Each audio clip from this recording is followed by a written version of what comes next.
খানপুর সফল ক্লাব কর্তৃক আয়োজিত ঈদ আনন্দ মেলায় বাংলাদেশের একটা জনপ্রিয় খেলা রশি টান খেলার আয়োজন করা হয়েছে, যেখানে অংশগ্রহণ করছে দুটি দল।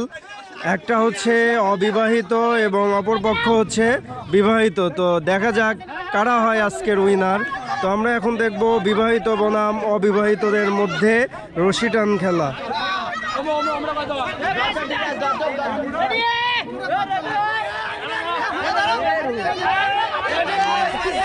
ঠিক আছে,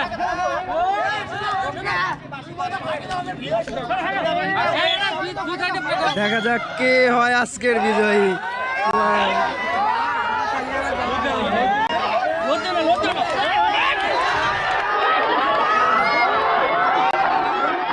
আপনারা উপভোগ করছেন বিবাহিত বনাম অবিবাহিতদের মধ্যে রশি টান খেলা, যেখানে অলরেডি অবিবাহিতরা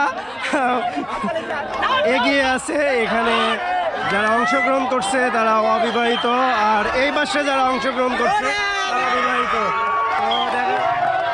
যাক, শেষমেশ অবিবাহিতরাই হচ্ছে বিজয়ী হলো।